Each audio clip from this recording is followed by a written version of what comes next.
like, share, subscribe. Cause you know we keep it live, yeah. Like, share, subscribe. Cause you know we keep it live. You know we keep it live. Like, share, subscribe. You know we keep it live. You know we keep it like, share, subscribe. You know we keep it live. You know we keep it live.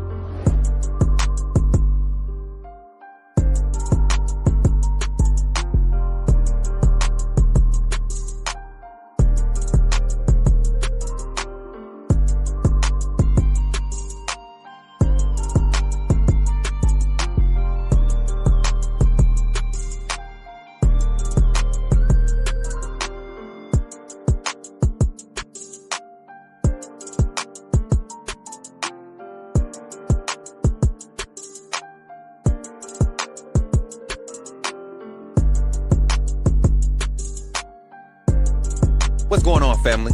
Thank you for tuning in to today's live. You're locked in with the Coach Smook Network, and I'm your host, Coach Smook, your favorite Alabama insider and sports media personality. Before we get rolling, do me a quick favor. Tap that like button, share the stream out, and if you're new here, make sure you're subscribed to the channel so you never miss any of the action. Now listen, if you really rock with what we're building here, I invite you to take the opportunity to support the channel by becoming a member of the AAA family. Our mantra is authenticity above all. Everything we do, our content and our community, is built on creating and enjoying quality, authentic conversations, real insight, and real information surrounding sports entertainment. Your membership directly assists in the growth of the Coach Smook Network, and every hard-earned dollar you contribute is not only appreciated, it's paid forward. We proudly make monthly contributions to various community health and awareness organizations because impact matters. If you want to get even more involved with the community, be sure to join our Discord. You can type the command right now in the live chat or head over to our main YouTube page and click the Linktree link in the description. And for those who want to support the network directly, you can donate through multiple options: Venmo, PayPal, or Cash App. Every bit of support helps us continue to grow and elevate this platform. Thank you all for the love and the support and the energy you bring every single time. Now buckle up because it's time to get into the show. Somebody type it in the chat. Say, put me in the game, Coach Smook. Let's get it.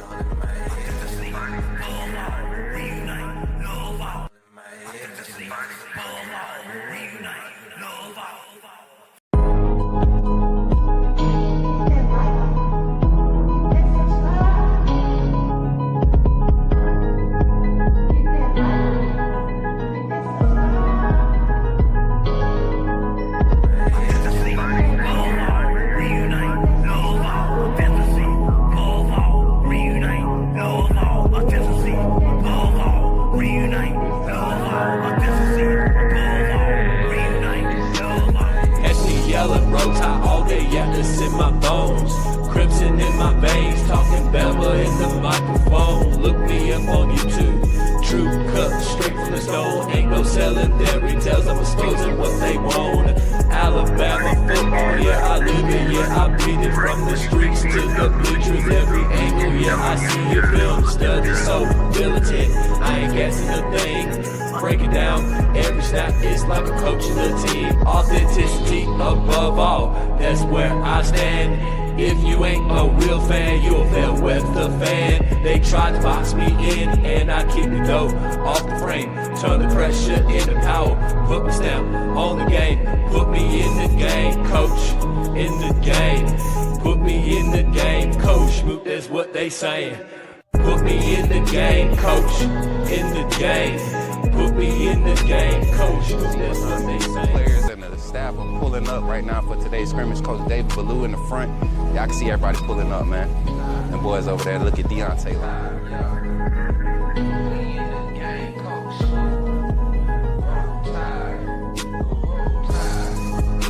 Hey, y'all, I'm walking out of Walmart. Check, what's your name, bro? Man, my name Michael McKinney, man. I'm a true Alabama fan, and this man does a good job on his podcast. What's up, bro? Reviewing Alabama football. Keep doing what you're doing, man. Appreciate that, bro. Roll Tide, man.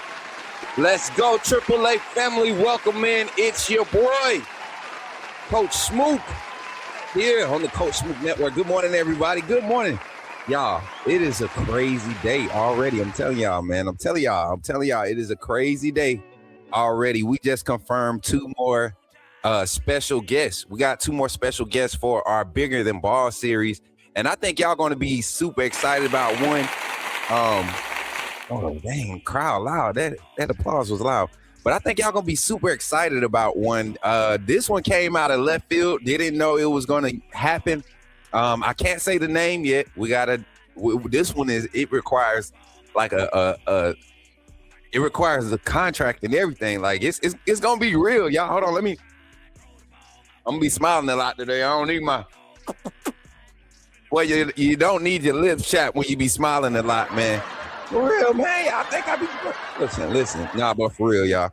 We got some exciting announcements to make. We'll be making these announcements hopefully Sunday.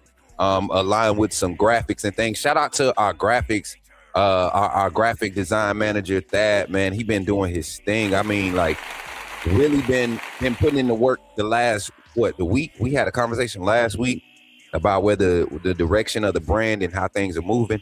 And he's been on top of things. You guys are about to see some new organized, uniformed profile pictures for all our staff members. The Coach Smook Network is taking a leap of faith and just, we're legitimizing what we're doing. This is a strong organization.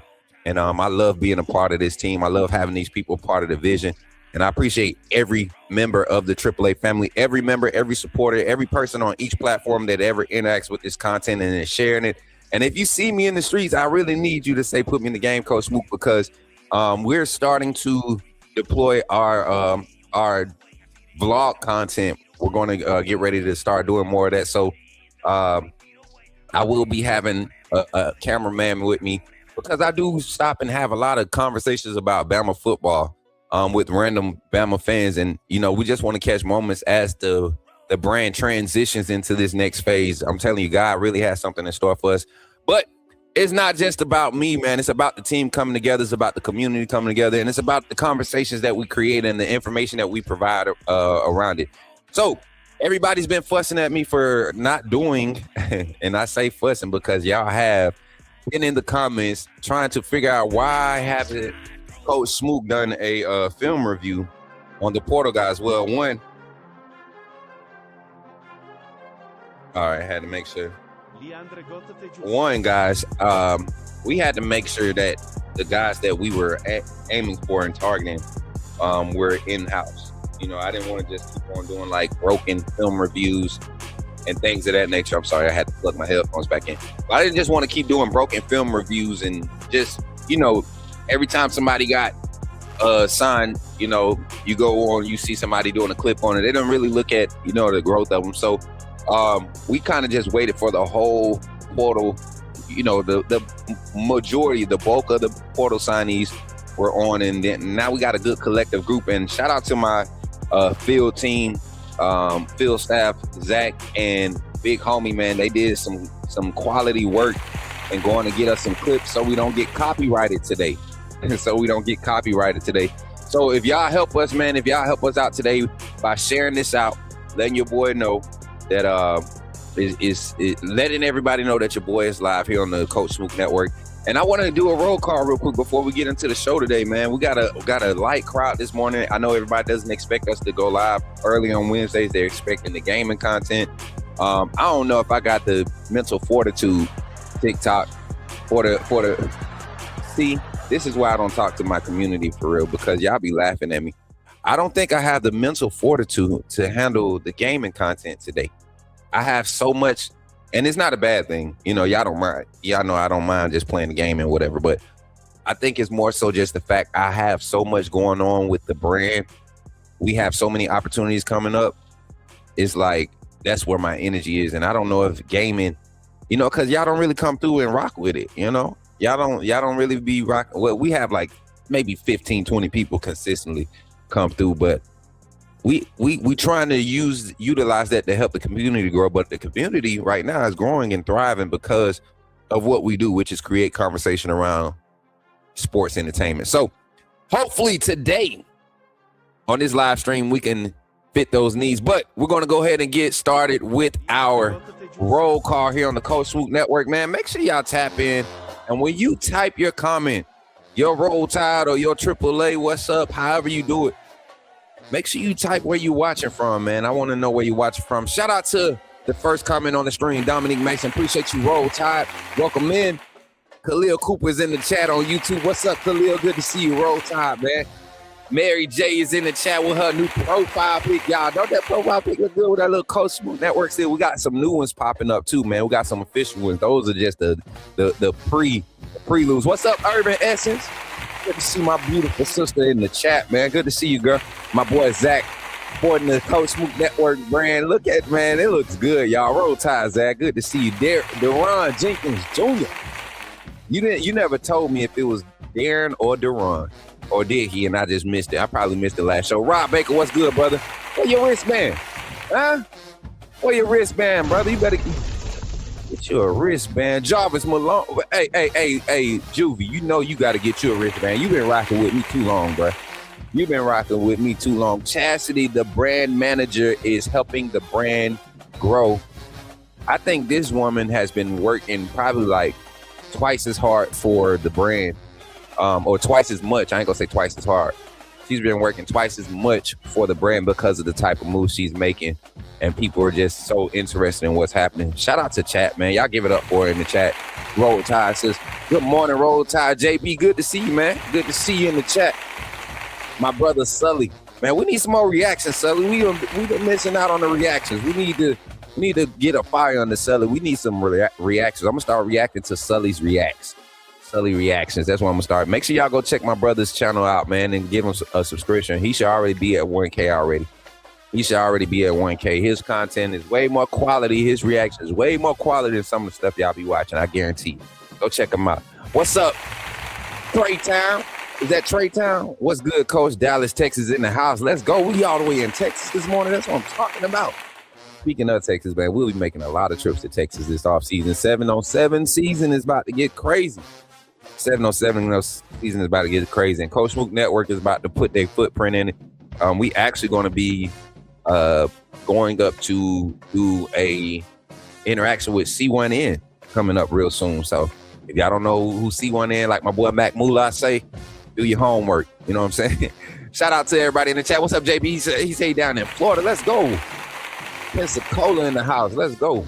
I love some Pensacola. Shout out to the chat over there in TikTok, man. And like I said, if you are watching Post Live and you're ready to get to the content, we flashed the banner already. Fast forward to the 15-minute mark, but we like to welcome in our live guests, make sure that they feel welcome and know that their chats and everything is being seen. We like to interact with our community. We like to talk to our people. KB65, man, sports over there on TikTok. I appreciate you tapping in over there. And then we got Antonio Snell tapping in on TikTok and Big Homie. We got 6-Way popping up. We got a lot of people pulling up on TikTok, man. Make sure y'all tap that screen and drop a comment before you get up out of here. But we got something special that we want to do, man. We got something special that we want to do real quick before we get into the show, man. I want to give a special birthday shout out to my brother, man, Douglas Harrell. Man, he has been a consistent supporter of not the Coach Smook Network, y'all. Not the Coach Smook Network, but me. This is a true brother. And I want y'all to really celebrate my brother today, man. It's like somebody that's been here like before I even had the idea to go solo and be independent. And I really didn't have an idea to do it. You know, I was already doing my own content, my own type of, content. But Doug told me when I was with Kyle on Bama Football on YouTube, he was like, man, you're good enough, bro. Like you're good at this. I like watching your segments. I'm a fan. And, I'm looking at him like, man, the things that we kind of talked about in that first conversation, that first meeting, man. And we've been tight ever since. That's my brother. Shout out to him. Happy birthday, Doug. Hopefully we get this clipped out. Jordan, if you can, or one of my mods, make sure y'all get that clipped out and make sure we get that posted before the show is out, because y'all know how special Doug is to the show, man. Y'all give it up for Doug. Happy birthday, Doug, in the chat. That's all I want to see for the next 20 seconds. As we talk about what we're going to transition into, the topics of conversation today, y'all. Ain't no real conversation today. We just going to bring up the film of all the transfer portal players, some of the key guys that I think are going to be immediate impact guys, clear-cut impact guys. We're going to highlight some of those guys. Not all of them. We're just going to talk about, not all the portal pieces. We're going to talk about the few that I really think are going to be day one.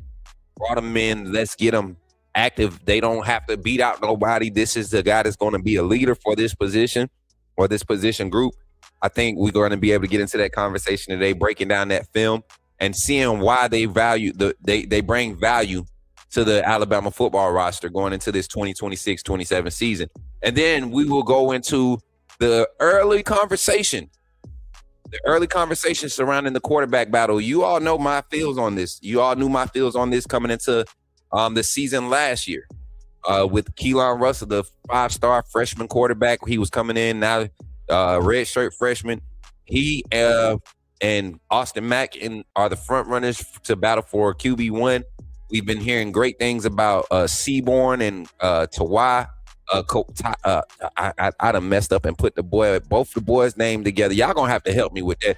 And shout out, real man. Y'all know y'all gonna have to help me. I'm an old country boy. Shout out to my guy Juvie for renewing that membership, man. Becoming a member on the YouTube channel, man, and getting that wristband, joining the Triple A family. Thank you, Juvie.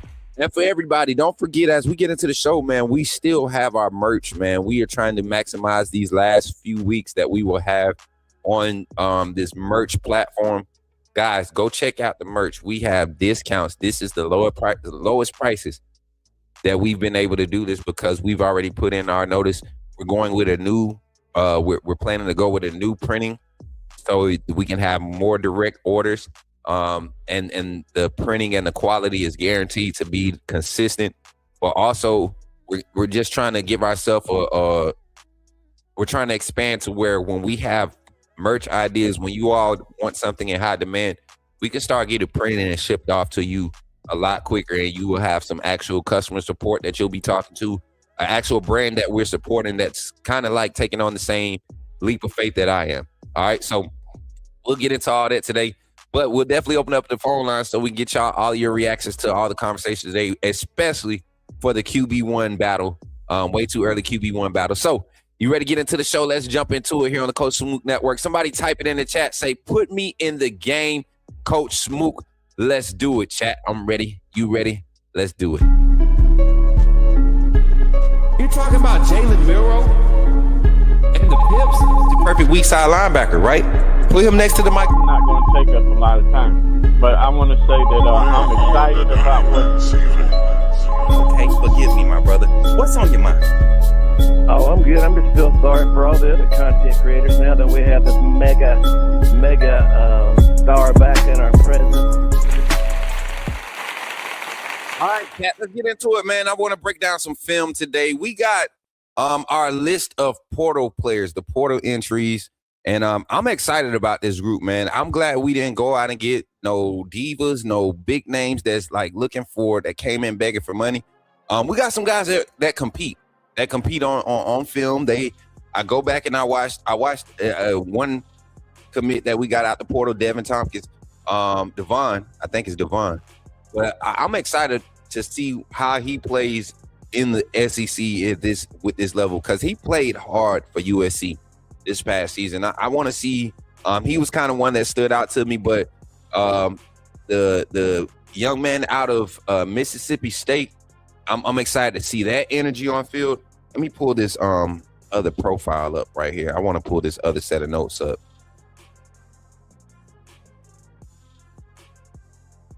Mary J, can you drop the roster file with the incoming players if you already have it? Can you put it in the Discord? I'm gonna pull mine up real quick. Give me 2 seconds, chat.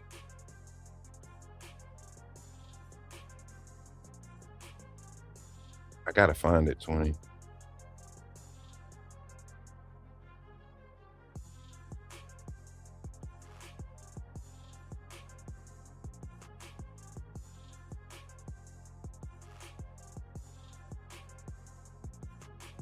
All right, here we go.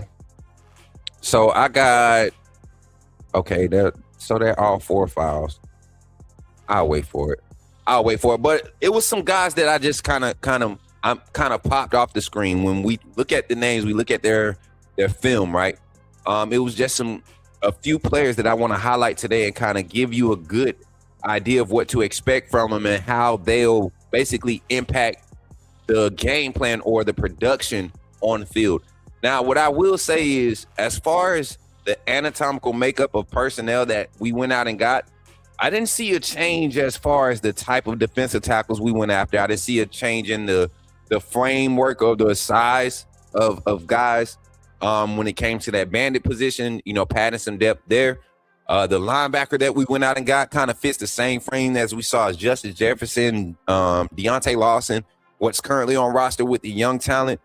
It was like they didn't go out and get they're not changing the look of what this team is, but you look at the way that they went, the type of offensive linemen, especially the interior guys that we're going to look at today. You look at the type of offensive lineman guy, these guys are a lot more, and I'm just saying with footwork, right? I'm seeing a lot more consistencies in these clips, and I understand these are highlights, right? So you're only going to see the positive plays. We'll continue to get into it, and I'll look at some games from when a lot of these players like Haywood and Strayhorn, they played in some games last year against some quality competition where Michigan lost. Want to see those games where they struggled at, so we're going to get into it. First up, though, I want to start in the position that I'm comfortable talking about with, just to kind of get the rhythm going for the flow of the show. And we're going to spend about 30 minutes. So, Mary J, once we get to the 50-minute mark, give me a visual cue with a banner or something so we could transition into the phone call segment. Into the QB conversation, the QB1 conversation, and then open the phone lines and try to stay on task here for the chat. Okay, it's fine, Mary J. If we got a portal list, that'll be fine. What's good? What's good, Rutherford McCullough? Good to see you in the chat, my guy. Good to see everybody in the chat this morning. All right, so let's get into it. All right, who we got up first? Noah Rogers, y'all. Noah Rogers, transfer wide receiver. Go ahead and bring that banner up for me, Mary J. North Carolina State, 6'2", 193 is the current listing for this wide receiver. One thing about this gentleman, man, y'all know me. I love route commitment, right? I love route commitment, being able to adjust your route based off of what the defense is doing with the flow of the offense. He seems to have a great high IQ for understanding spacing and depth, stemming his routes at the right levels. I'm gonna show you something real soon, and I'm not gonna stop the film a lot like I usually. Well, I'm gonna try not to. Y'all know how I get. I always say that, and then I'll see something, and we like to break certain things down. So so bear with me, y'all. Don't beat me up too bad today if I stop it like 10 or 20 times, okay? But we're gonna try to get through for real. We're gonna try to get through all of them. All right, let me change the beat up. I want to hear something different before we get into this. Because he got he's giving me more of a and I'm not saying Jerry Jeudy skill set, but like the presence. You're gonna see him press vertical routes, how he presses and breaks out the top of his routes. He's a route technician, and I'm really excited to see how this turns out. Let's get into it right here. Play action pass, nice rollout. Him catching the ball on the crosser. Yards after catch. Field awareness is there. You see the length on him. Look at the frame, though. Look at the frame. You see the long arms already, right? That's something that you get excited about when you see a wide receiver with a frame like that, 6'2". He's not long and lanky. Long and nice lean mass to spread across his frame. You like to build on that. You get him at Bama. We'll see him put on about 5-10 pounds. At 190, 195 right now, he can be 200. He can play at 200. Still developing in the body. Great awareness. One thing I'm noticing, he likes to use his hands. We do see he likes to use his hands. Look at the frame, man. Almost Deebo Samuel-like. A little bit taller. Lower body is just a little, tall, slim guy frame. And mind you, this is a competitive team, man. North Carolina State plays a tough brand of ball. Good awareness on the QB scramble drill. Like I said, not a burner, but he can press your cushion. Like, look at him, just awareness. Awareness, nobody's fetching him. I like this. Was that him in the slot? Yep. Switch release concept, something that I like to see from Bama more this year. Let's see what his release looked like at the bottom of that, at the top of that route. They playing off down here at the bottom. He's down here at the bottom. They playing off right here. Climb. You see those those directional steps that he took to start stemming that route up the seam. Try to get vertically pressing. You don't get set. You don't let the linebacker get comfortable under you. You find the space. Make yourself a big target. Go up. Attack the ball at the highest point. Secure it. Get ready to take the hit. Another vertical. Oh, my God. That's a tough play. That's concentration. That's toughness. That's a, you know what? If Ty Simpson gets that from Ryan Williams in the Georgia game, we might see a different Ty Simpson. We might see a different Ty Simpson this season. If Ty Simpson, and see what was bad about that one that Ryan dropped. I'm not gonna get into it. No, he didn't even have coverage over him. Ty Simpson actually threw him open on that one. That's a confidence booster for the quarterback right there. A catch like that. Look at this. Y'all make sure y'all drop y'all reactions in the comments. Don't be sitting quiet in the chat today. I don't know how many we got in the chat. We got 31 in the chat. Continue to run the likes up, you guys.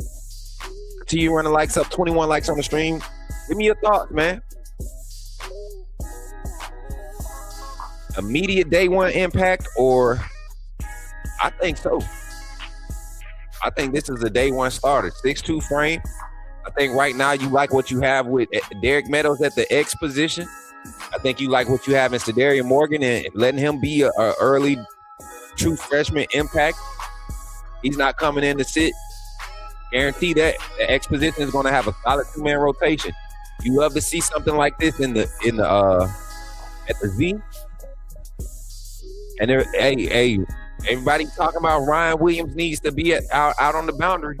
Not when you got a strong asset that using his hands and got good route depth perception and everything like this. You got to be able to use your hands and be a reliable catcher. He's making some tough catches against some physical hits. Taking the hits, protecting his body. Look at the awareness. Look at this. Hey, look at the break on this in route, this in breaking route right here. Check it out. He didn't run into coverage. Kind of dialed it down. Y'all see how he dialed it down? He could have shot out at his break at the top of his route, right? But he dialed it down. The quarterback is aware of the linebacker coverage underneath, trying to undercut it. This guy's over top. You got to be able to timing is everything. Look at how the quarterback is timing this up. No, he's coming out of his break. The ball is being released. He dialed it down out of the break to adjust. Got a triangle, little triangle that he had to fit in, the window that he had to fit that into. I like this, man. Dialed it down. He got some strong hands. I like that. He got some very strong hands. A few more clips here. Hey, don't bring that cute stuff to Bama, man. Stay on your feet. Run him over. That do show you his athleticism, though. Zach, I already knew you were gonna say that, Zach. I'm down for that. I like Ryan in the slot, but I don't think Ryan is going to be in front of Latsier Brooks, right? I don't think right now when I look at the formations and the production from last year, right? I don't think that Ryan Williams right now with what's on roster, Noah Rogers, Sedarian Morgan, Latsier Brooks, Derek Meadows. See, if I had to start listing my guys right now from top to bottom, I think right now on roster, your number one is and let me think clearly before I say this, because I don't want to hurt no feelings. I want to be honest. I want to be unbiased. I think number one, when you're talking about production and guys that kind of are on the right track, not just height. And that's the problem. I don't care about height. Y'all can say Ryan Williams all day. What he's going to be, I'm talking about what I'm working with right now, what's on film, right? So right now, my top, the way I would rank my receivers, number one coming back is Latsier Brooks. You know, that's number one. Number two, I would say, based off this film, Noah Rogers. Number three, Ryan Williams. Number four, Rico Scott. Number five, Derek Meadows. Number six, I would say Sedarian Morgan, only because of their youth. only because of their youth. I think both of those guys are going to have huge impact this season, and they're going to be your primary rotation. I think Noah Rogers might get pushed out to the X because Ryan Williams will get the opportunity to solidify himself in that first 3 rotation. They're going to try to find a way to feature him. He's a great playmaker, all of those things, but he has to be able to catch the ball, chat. He showcased that he will use his hands in the Indiana game. I think he was very reluctant, but it still panned out in a positive thing for him, as a positive thing. So right now in the wide receiver room, adding Noah Rogers, I think he immediately goes to your number 2 guy. Lacier Brooks is your number 1. He's probably going to man the slot. Rico Scott is going to be in that rotation as a key piece. Derek Meadows, Sadarian Morgan, I think really solidify your X position in depth. MJ Chergwin, I know everybody's saying that's a sympathy scholarship that they gave, but that guy had a lot of value in the portal. He wanted to be at Bama though. He wanted to be at Bama, and a lot of things that we don't see go into like the development of our defensive backs is because of guys like MJ Chergwin that could give them 5-star 1 reps when they're going against scout. So I just want y'all to understand the value of what we have in the wide receiver room and kind of where my mind is with the rotation and how these guys are ranking. So I think we got a solid group too. I think Bama still is in the business of trying to hold on, Mary J. This doesn't look good. I don't know why you did that. Take that off. But I don't know why people want to believe that this is not like a hype room. Like, you got your stars. You got Ryan Williams still there. There's a lot of hype around him. You got Sadarian Morgan, the 5-star coming in, Lacier Brooks. I think we have enough star power in that room that going to get a veteran quality asset that has a lot of experience, a lot of targets, right? A lot of big catches, big plays made from them ball being in his hands. I think you're going to get him and bring him into a vertical scheme style offense, passing offense like this. This is going to be something that we should benefit from heavily. You got Sadarian Morgan and Derek Meadows on the boundary at the X. I think we see the return of the Rome Odunze X usage from this offense with Ryan Grubb taking a lot of one-on-one shots. We didn't see Ty Simpson do that a lot. We didn't see a lot of those checks when there were opportunities for it. And personnel had a lot to do with it. Isaiah Horton, as good of an asset that he was, he didn't start getting opportunities till late in the season. So I think we're going to see a quality development at the wide receiver position this season. All right, y'all. Highlight. This is a short one. We tried to find some quality clips of these guys. Most recent stuff, and some of these guys only have a handful of clips. So this is kind of like my dark horse. If I wanted to call it a dark horse or whatever, this is the one that everybody's kind of like, whatever. This a Polly Cal guy. What in the world are we doing? What is the board doing? I want y'all to look at something. I don't care the level of competition. I want y'all to understand.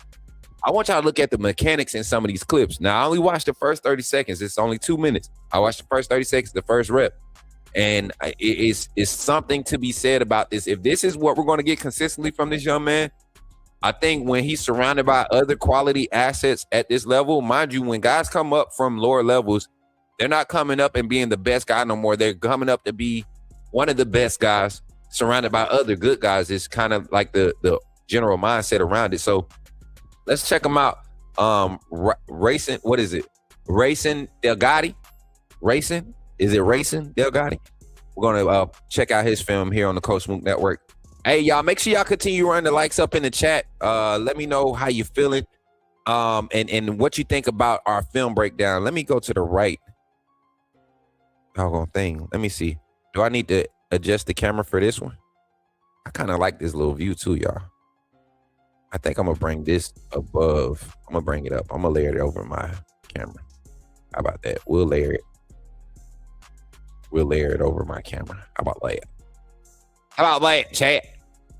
I want to see those, what he said, I want to see those back shoulder throws. Do you believe we will see more RPOs this year? We got to, man. We see that Ryan Grubb does not want to lean on the run game. And I think coming into this season, coming out of spring, we're going to see a fall camp or a spring fall competition to where we will know the top 2 backs that will get the bulk of these carries. And I think next year you'll see more balance because of the success in the pass game, right? How we'll be able to spread defenses out. Defenses were able to play in the box against us because they did not think that we can throw guys open. They trusted the fact that Ty Simpson was not confident in leading his receivers, right? What about the green fella from Oregon and the other one from Michigan? I like Green. TC Green, I think his name, or what's his name? We got a list. I need that list too. Which one of my mods got that? Make sure we get that popped up in the chat. Mentions, locker room. Oh, that's not it. I need one of my mods to be on top of that real quick to get our full list. Put it in the mod chat for me on Discord. All right, y'all, let's get this film review done. It's only a few reps, y'all. Quality reps. Interior offensive lineman. Y'all see him getting work, getting dirty.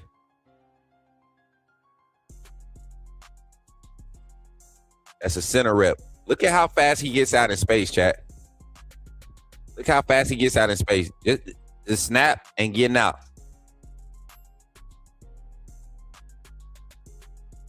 I think he's right at 305. Look at the snap coming out of stance and getting out in space, man. Pin and pull. What Ryan Grubb and Kalen DeBoer want to do, they need guys like this. This is not a sped up film. That's an offensive lineman keeping low pad level, getting out of space, getting a solid square hit. He may not get a pancake, but a solid square hit on a second level defender, created space for a running back. Right? Running back could have kept following him. And nasty. Now, right here, kind of gets overextended against a more skilled defensive tackle. He might get slipped there. But for this rep, he wins it because he's able to maintain his balance. Keeping those feet moving. Staying locked in. Not overextending. He did recorrect himself. I don't know if y'all can tell on that rep. He did recorrect himself. He did. Come here. Let me get back in it. As you can see, him kind of overextend at the top of the rep. Snap. He steps. But man, he opened up so nicely. And I know y'all can't see me, but he opened up nicely, and just kind of the steps. I think his depth was a kind of shallow. He engaged, had to overextend to engage, reset. Once that guy gave up his leverage, he took advantage of it. So awareness, the technique is there. And y'all know I'm not an offensive line guru. None of that. I just kind of see. I just kind of see what I see. Yeah, still on, engaged, locked, driving, feet moving. Once again, feet moving and driving. Man, he got a motor too, y'all. He got a motor. 6'4", 310. So he's not a short 300. He's a look at his frame, y'all. Look at him. I'll pause it again. I'm sorry. Long arms, tall. He don't have that big old gut. Check him out. Awareness. Eyes, head on a swivel.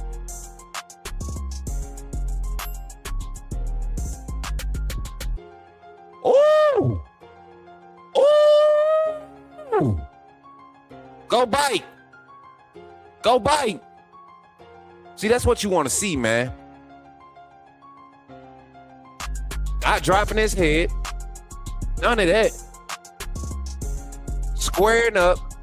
I see you coming off the edge. That's my block. I'm not going to get mixed up and try to block the guy that's showing in that space where my tackle is pulling from on this pin. And see, that might be, you know what? I'm looking at some of the run blocking scheme that we're seeing where he's pulling. A lot of this is what you see from Alabama with Coach Cap. And the offensive line did a good job carrying this out. It was just the pulling guys would be like a half step late, and you didn't have a running back pressing a gap to make the defensive line commit. So you had a lot of times where these guys could really just shoot these gaps and disrupt things. You get aggressive offensive linemen pulling, opening up and getting that pad level low enough to pull and get quality contact like this, you're going to see running backs being able to bounce off of this. Or you're going to see the quarterback be able to make more decisive reads because these offensive linemen are going to be aggressive. This is a quality rep, man. If the quarterback is confident, he keeps that, and that's a big play because your backside pulling, the way it aggressively attacks and is able to make plays or create contact and create gaps, man, that's going to be quality for Bama right here. Another second level block. Another second level block.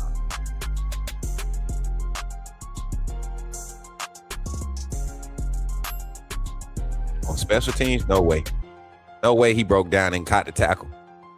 Hey, this is an athletic offensive lineman, man. This is an athletic offensive lineman. This dude's an athlete. This offensive lineman is an athlete, chat. The very thing that we loved about Parker Brailsford, you know, he didn't necessarily have Parker. It was just because of how quality of an athlete he was and his strength at his size. This guy actually is a bigger Parker Brailsford to me. 6'4", 310. Both your quarterbacks taller than 6'2", so you're not worried about him seeing over the offensive line and being able to throw through the right windows. This guy has, I mean, coming out of his stance, he's strong. The balance. He's strong. Look at him, just smart. Second level again. Second level, making action for himself. That's a quality pickup, man. I'm glad I waited till today to react to this so I don't go based off of what everybody else saying. That's a quality pickup. I saw a couple guys still, you know, dogging the fact that he did it at Poly. They said the same thing about Parker Brailsford at Washington coming to Bama, and he had the best 2-year stretch of a center that Alabama's seen in probably 6, 7 years. Since, who was it? Landon Dickerson, I want to say, maybe. Like that, he doesn't stop. He keeps going and going. Nice motor, definitely needed. Facts, Michael. That's exactly what we need. All right, let's move on. Another position that I think was a high need, the linebacker room in general. It didn't matter if it was the edge or the inside linebacker room. I think a veteran presence was definitely needed in those moments. And while we're here, y'all, I know we're here at the 42-minute mark. I want y'all to take a second and share the stream. I think we're having some good conversation with this film breakdown. What y'all think? If y'all like it, put some fire emojis in the chat. Shout out to the Kinesis for reposting on Twitter, man. Give you 100%. Amanda, can you handle sound effects for me real quick, sis?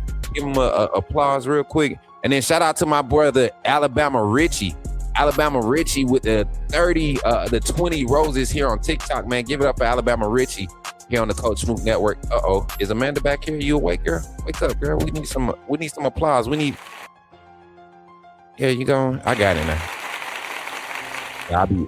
They be falling asleep on me. They think I be trying to keep them up. Especially when we do a film breakdown. Y'all know I get caught up in film breakdown and I forget there's other people on the board with me in the green room. So y'all pray for your boy. I pray for your boy and the team, man. But here we go, chat. Next up, Caleb Woodson, transfer linebacker from Virginia Tech, showed me some early in the season against South Carolina, and it's crazy that I'm saying that as I look at the highlight film. It was literally the kickoff classic game is when his name was getting called against South Carolina, and I didn't think Virginia Tech would let him go, especially their defense was actually a quality defense. So we're gonna check this film out. We're gonna break it down a little bit. Like I said, I watched a few games where you heard his name. It was hard not to hear his name. But we're going to see what type of asset, what type of impact he could possibly make at Alabama. 6'3", 218 pounds. Like I said, Alabama thrived with having those smaller hybrid cover guys that could get out in space, tackle well in space, give you an extra blitz asset. Just quality tackling guys that have high awareness. And you're going to see that from Caleb Woodson. Even when we broke down his high school film, I don't know if y'all remember, we did his high school film on like a rising recruiter uptrend alert type thing when he was getting recruited out of high school.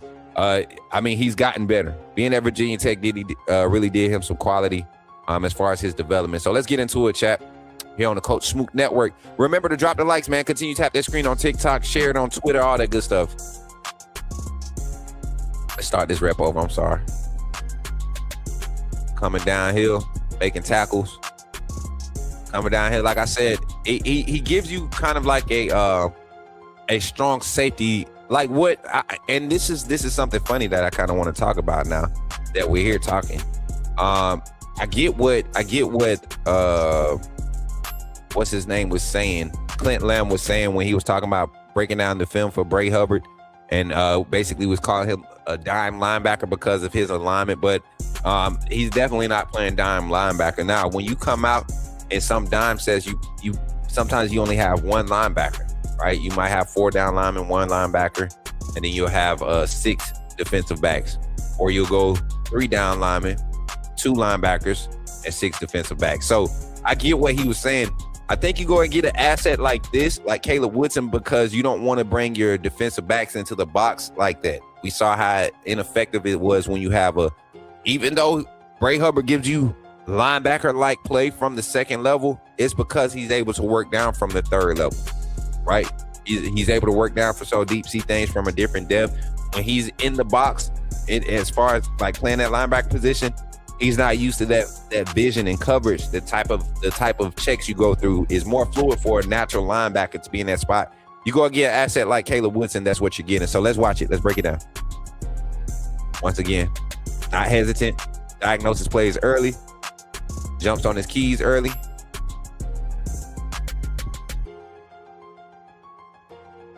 Again, like I said, not hesitant. Jumps on his keys early. Check out 20 in the middle of the field, y'all. And this is against Vanderbilt, an SEC opponent. Same Vanderbilt we played against. Think about the linebacker play we got from Jefferson, Nakai Hill-Green. And then, hey, I think he created a script there too, if I'm not mistaken. Find 20 coming off the edge.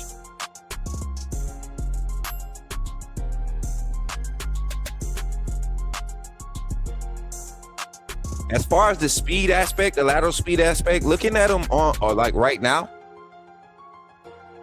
I don't think you lose a step. I don't think you lose a step with he really does give like kind of like what they admired from the Nakai Hill-Green.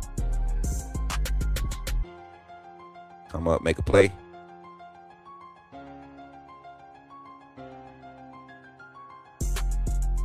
This is his highlights against Vandy, I guess.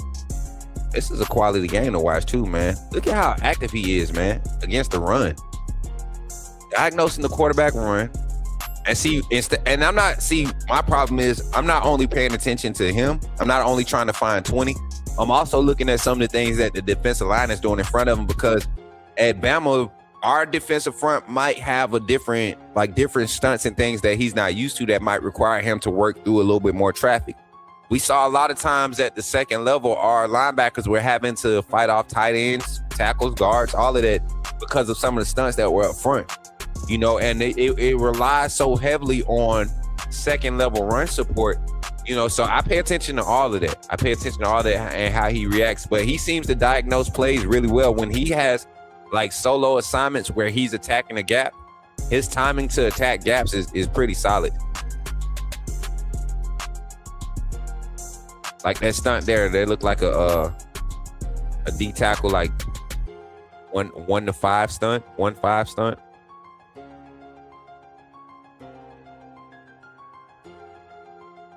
Straight up gap pressure. He diagnoses it from the weak side, comes downhill, makes a solid tackle, secure tackle.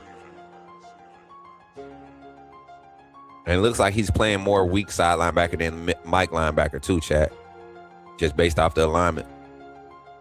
Look at how his eyes could get mixed up in that play call right there. Look at where he is. Look at where he is. He's in a solid spot to where if something leaks behind him, he can drive out of that stance right there. He's not standing straight up. He's not flat-footed. He's in a solid, you get what I'm saying? A solid athletic posture to plant that foot, get some momentum out of that drive, and get downfield. Because at this point, and I don't know if y'all can see my mouse. Okay, y'all can see my mouse. And when I say that, we're talking about 20 right here, Woodson. If this was play action, right?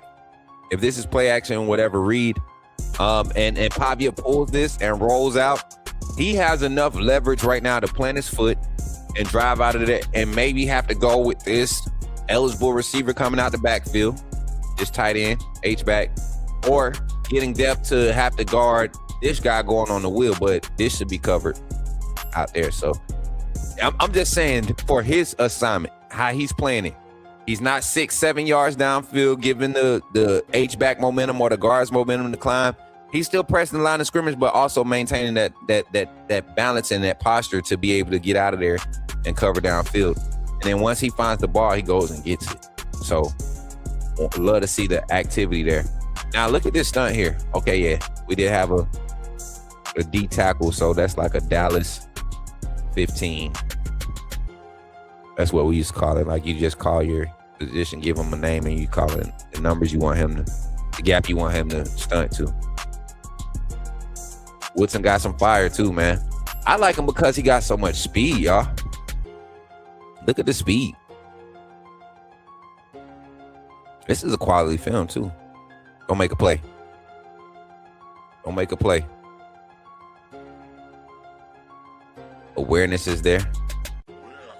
Dropping in coverage, come up, make a play. Good tracking. Y'all, I need you to wrap up there. I understand you trying to knock somebody out, but wrap up. That's what I don't like about this new age of football, y'all. Sometimes you, even wrapping up is going, running through them instead of trying to run and hit them, run through them. You run through them right here like Reuben Foster used to, man. That's a crazy, he coughing that ball up. Your DB already got a nice secure tackle on him. Look, DB's there. You probably break your DB back, though. You run through him. Help the baby. Caleb Woodson looks good for Bama right now. I think you're getting Justin Jefferson back when you get a skill set like that. The timing on the blitz, on the pressures. Timing on the pressures. Look at him. Coming on another blitz. Oh, that wasn't him. Getting out of space. Let me see that breakdown again. That wasn't him. I thought that was him coming off the blitz. I want to see how he broke down in space because we've seen our linebackers get out of space and get 1, 2. Okay, no wasted steps right there. No wasted steps. I want y'all to pay attention to this. This is the small stuff I have to look at because I'm not an expert, right? I'm a fake insider and a fake coach. So I have to break down this small stuff. This is the type of stuff I think kind of pops off screen to a linebacker coach, an inside linebacker coach that know that you give your linebackers a lot of responsibility to cover in space, right? And tackle in space, right? A lot of run support responsibility things to decipher it in the rep. So this is after the catch. I want y'all to pay attention to 20 up here, how he breaks down. Look, chop, 1, 2, 3, out of there. That's work. That's a drill. You identify, you see it. The ball's in the air, I'm driving to it. Turn my head, I'm driving. He's working towards sideline. Look at my posture. He plants 1, 2, 3. I'm out of there. Ooh. 3. The first 3 steps out, he's with the wide receiver.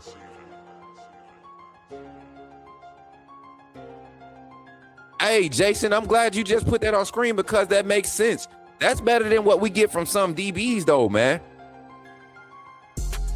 Adding a few more pounds to that frame is going to be great. That is crazy.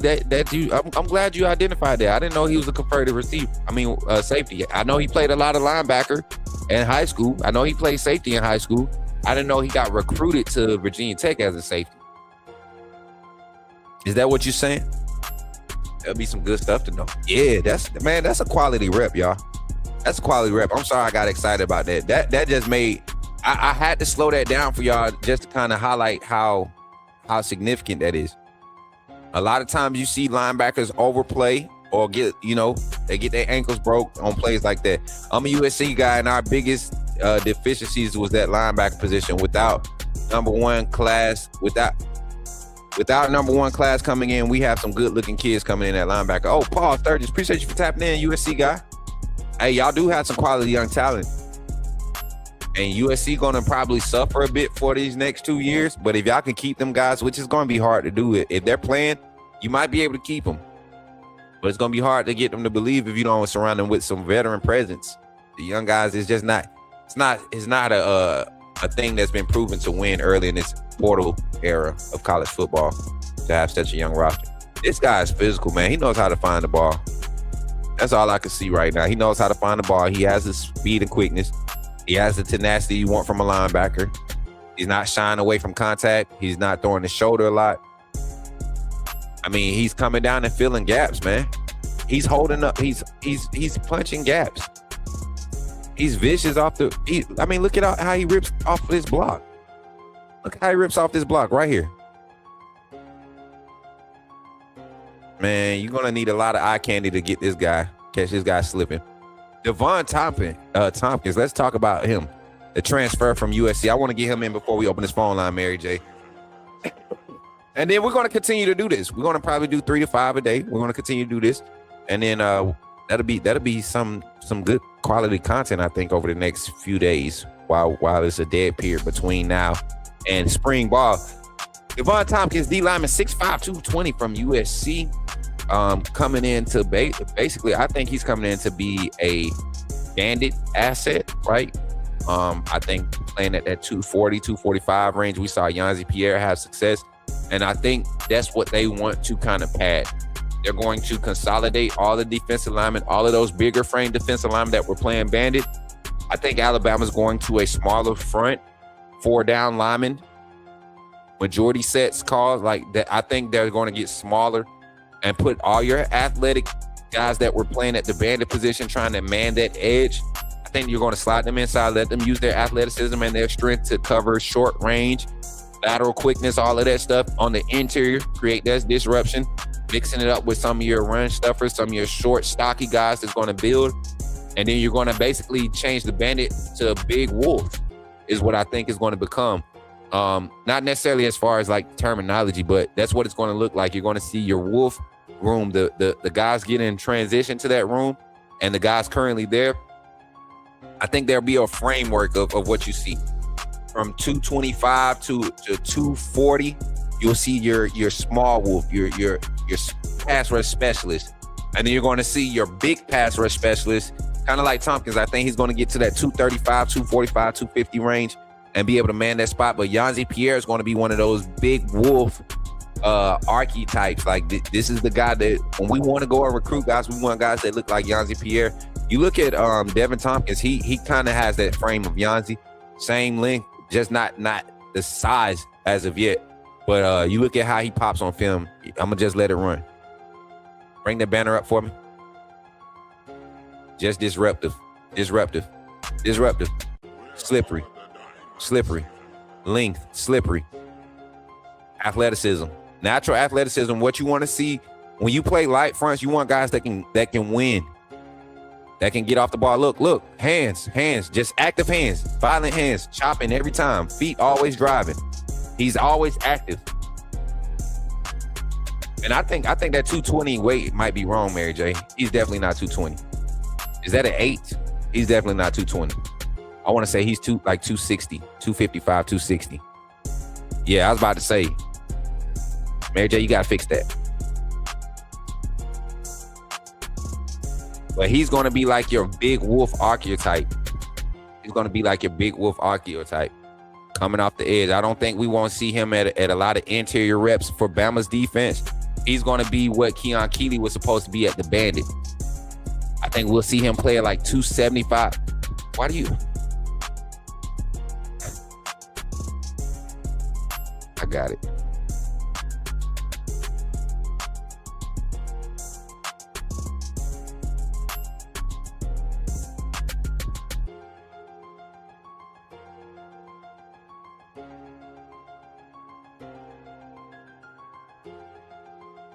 Thank you. 280. I think he'll be the archetype for that bandit position. Big boy. Ooh. I think I was watching this game.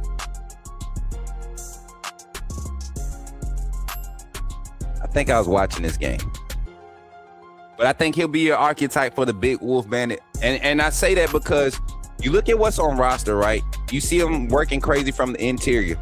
That bandit position requires like a defensive tackle frame with defensive end outside linebacker skill sets. And his lateral quickness is that of that. You get what I'm saying? Is that of the bandit position, like what we got from Keeley, what we getting from Pierre.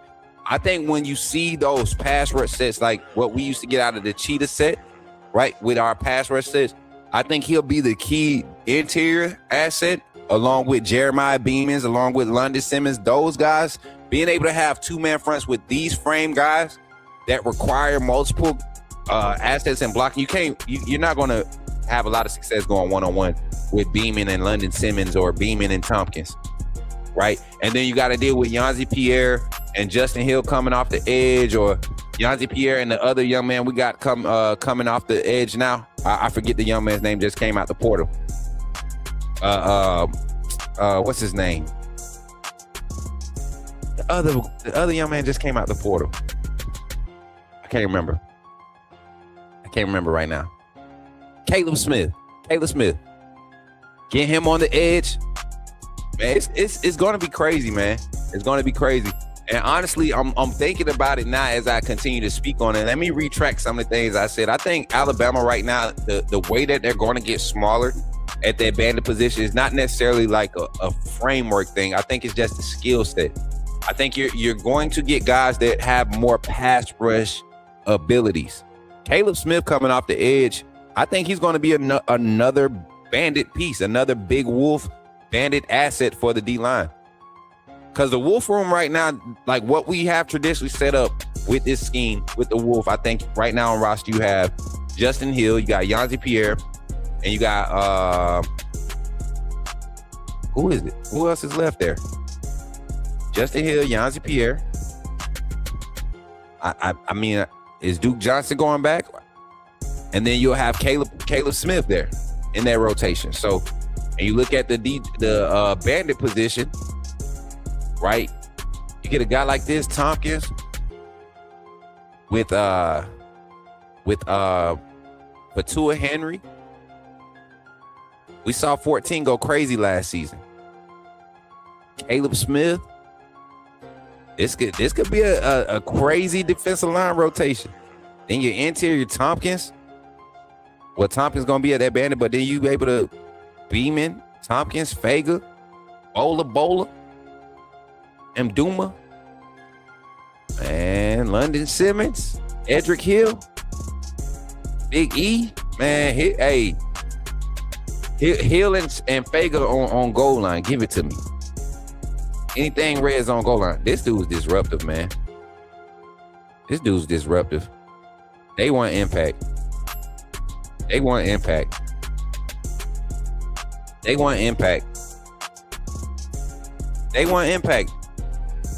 No questions, hands down. Like the activity out off the snap. Boom, boom, slip, boom. I think that was a rep against Notre Dame too. Yep. Get your hands off me. Yeah. He's definitely going to be the Keon Keeley replacement. That's what I'm saying. Coming off the edge, y'all. Look at him. Coming off the edge. Once again. That big, true defensive end type feel. But pass rush specialist. He's going to get to the quarterback, man. It's not many going to beat him one-on-one. Going to stop him one-on-one.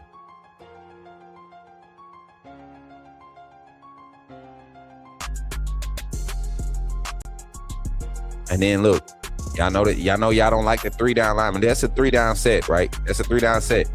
I know y'all hate that. I know y'all see that fourth guy, but that's basically what Kane Warmick does. It's still a 4-man front. He's just standing up off the line. Y'all don't like that look because 4 guys don't have their hand in the dirt. But this is a look. Let's see how he works with this, playing like a true end technique. Nice little stunt, delayed, was able to get to the ball, make a play.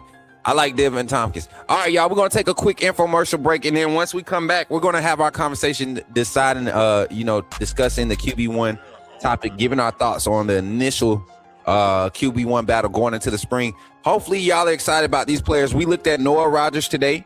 We looked at Racin, what's his name, y'all? Please don't. Y'all know I be Racin Delgatty, and then we just got done looking at Devin Tomkins. Y'all give me some thoughts on those guys once you get on the phone lines later on in the show. Are those perfect ads? Like I brought them up to y'all attention because I think they are day one starters for Bama at their respective positions. I think we have our starting center in Delgatty. I think we got Caleb Woodson, a new weak side linebacker. I think they're confident in QB Reese. Abdul Sanders Jr. at that Mike position making calls, so they want to probably surround him with a veteran presence and like Caleb Woodson, right? Caden Jones is still in that inside linebacker room.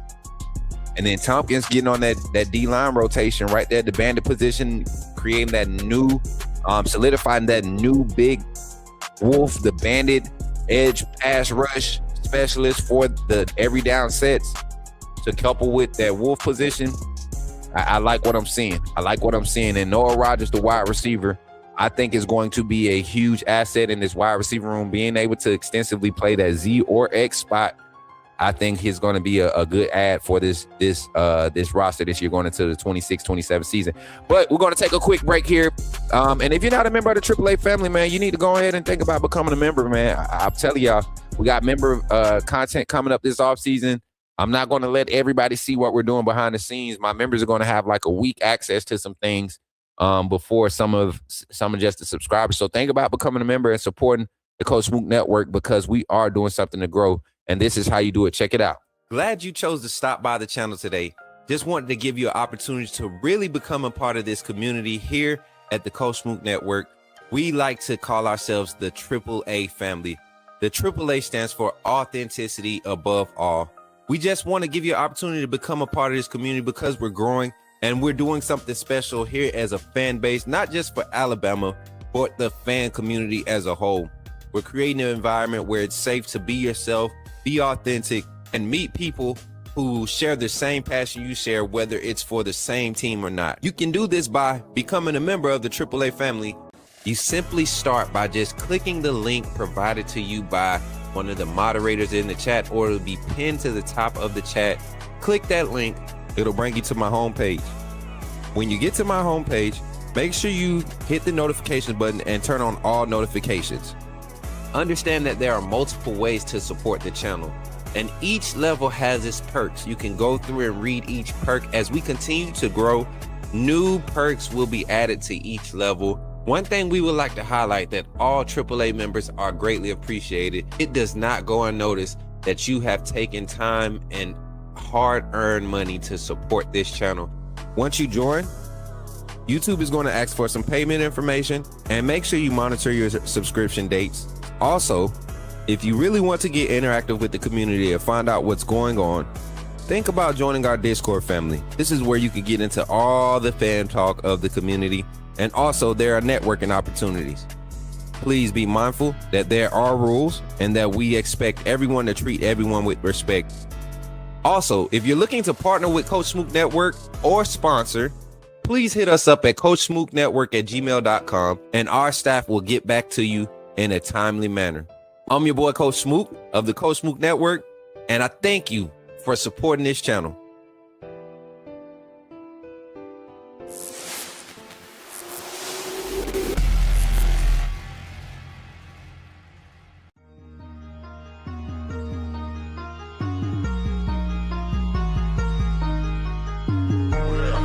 Better go subscribe. You do roll with the tide. I'm down in the gun with Coach Smook. Through the game, roll tide, roll tide. Better go subscribe. TikTok.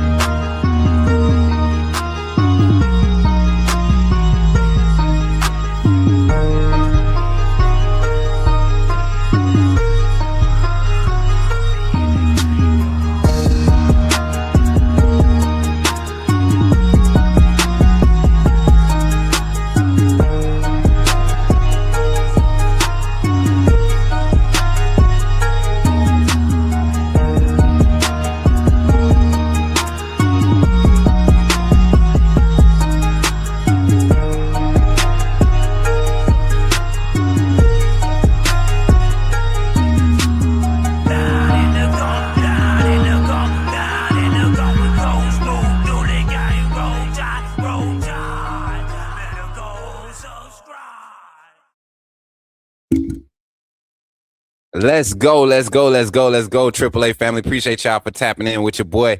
I'm sorry, y'all. I had to go and try to get me a bottle of water. The water got stuck in the doggone, the little pack, and I was like, man, come on, let's go. But I appreciate y'all for tapping in. Hey, got another conversation we want to have today, man, here on the Coach Smook Network. Hopefully y'all ready to have it too, man. I know this is going to be a hot topic of conversation in the off season, but for me, I think we're going to be able to stretch it out and really break it down coming into the 2026-27 fall season. And while we're here, before we get back into our conversations for today, shout out to the whole AAA family that's tapped in on our platforms, man. I just want to take a moment and acknowledge some gifts, man. We got some more gifts. Amanda, can you grab the sound effects for me? We got my brother Cedric Williams sent 3 GOAT gifts on TikTok. Give it up for him on TikTok. And then also, man, we got some people tapping in on YouTube today. Appreciate y'all for tapping in today. I saw another name pop in today. My guy Michaels. Appreciate you for helping us get that banner corrected, man. The Tompkins kid is something different, my guy. Appreciate you, Paul, for tapping in today. And for everybody that's tapping in on all the other platforms, continue to run the likes up, man, especially here on YouTube. Y'all just don't know, man, the likes really help the growth of the channel. There's also charitable donating opportunities. You can donate directly to the Coach Smook Network through Cash App, Venmo, or PayPal. Type in the chat, ! Cash App, ! PayPal, or ! Venmo. And it'll bring up the link. You could donate that way, or you can gift through super chats here on the Coach Smook Network. Is an option right there on your phone or on your computer to gift. It looks like it might have a $sign, or it might be a gift. I don't know. You have presents if you're watching mobile. All of the different ways to support the channel monetarily, we are great. They are greatly appreciated, as mentioned in our infomercial break. But we want to go ahead and transition into this conversation. And this topic of conversation, this chat, this segment is brought to you by Goomba Bullies, our new one of our partners, man. If y'all want a good dog, man, y'all want to have a good dog, good protection, good companion, check out Goomba Bullies, man. They have some of the best dogs. I will have our infomercials ready for them, but I wanted to get some voiceover clips ready for them. I'm gonna make sure I come and get this. But you're talking about some quality XL bully breed. Like if you're into that, exotics, every type of quality bully breed you want. If you're into that, this is a quality kennel. Go check them out. And these dogs have you talking, just like this conversation is going to have you talking. Alabama QB1 battle. Let's get into it, man. I want to talk about it. I'm gonna kind of set the plate for the offseason and give my thoughts on it, because I think people are sadly mistaken. Because of some of the things that transpired towards the end of the season with the QB2 decision when it came to the Indiana game, or when it came to the quarterback rotation during the season for garbage time. You know, Austin Mack getting the nod first. Like, all of these things, people will try to play into that, right? And I want y'all to understand, most of the time in situations like this, when you have a quality quarterback, and this has been traditionally done, so it may change because of the new NIL era or whatever, or portal era. But most of the time, when you get the guy that you want in recruiting, and I do believe Alabama, Kalen DeBoer, Ryan Grubb, they wanted Keelan Russell. I truly do believe that they got their guy, and they have a group of guys that they were able to secure around him, right, as far as that recruiting class and the assets on roster, that they have a strategic plan set up just to design everything around his development. I think you go out and you get the type of offensive lineman in the portal the way you do, not just for the betterment of the team, but to help enhance the development of that quarterback prospect that you brought in. The final piece to what I believe the final piece to the puzzle of the overall development and the heights of what the Kalen DeBoer era at Alabama is going to be, which is the quarterback position. We've seen spots where everything around the quarterback position, the offensive line has looked great at points, right? We've seen great offensive line play in both in run and pass pro last year, this year. Seen more spots than we've seen the quarterback be the game changer, right? Or the consistent. We've seen the wide receivers come up and make big plays. We've seen the running backs have breakout runs last year. We saw a few 20-plus yardage from the running back room with Justice Haynes and who was the other running back last year? Justice Haynes, Richard Young, and who was the other running back, y'all? I forget who the other running back was. Jam Miller. So we saw spots, right? Tight ends. We seen flashes when they're utilized. Saw linebackers flash. We saw the linebacker, inside linebacker play improved tremendously from last year to this year. Everywhere on this roster, the secondary, since this staff has gotten together, young guys really develop, get thrown out there and make impact. Everywhere on this roster, D-line got better from last year. Everywhere but the quarterback position. And statistically, you look at some of the major stats, the key stats that quarterbacks are rated by. Ty Simpson dropped significantly. Our offense dropped because of his numbers or his efficiency in those areas. So I look at where we transition to and what's on roster, and I look at the pieces already set in place and what was brought in to kind of fill the void. And I have strong indication and strong feeling that this is Keelan Russell, QB1, Austin Mack, QB2. I don't think this is like a clear-cut race. I don't think that it's already decided. But I do think there will be an agenda to really see if Keelan Russell is ready for QB1. Last year, the conversation, and this is how I want to start this conversation. Last year, the notion was that the only thing that separated Ty Simpson from the other two quarterbacks was his command and control of the huddle. That was it. It wasn't that he had a better arm. It wasn't that he operated the offense better. His command and control of the huddle. When you look at the stats and things that were being produced and reported from fall camp and spring camp, like he wasn't like just blowing everybody away with touchdown passes. To be honest, the quarterback that had the most explosive plays was Austin Mack during spring ball. But he also had the most turnovers. He probably had the worst drop off after a good days of work, like a collective days of work, stacking days. He probably had the worst multiple days in a row where he didn't perform effectively, right? So we look at it, and I look at Keelan Russell, a prospect where I was looking at a lot of highlights from some of the defensive players, right? Some of their practice clips that was being posted, and a lot of their practice clips weren't against Keelan Russell. A lot of them were against Ty Simpson, Austin Mack. But there was one in particular when Noah Carter made a quality play against Russell, and it was during the spring. And then, but if you ask around, everybody talks about how Russell just kind of never regressed. Staff talks about it. The players, wide receivers talk about it. I mean, it's just a consistent theme about how he's developing. I look at what the staff did with Austin Mack this season, putting him in before Keelan Russell in a lot of these situations.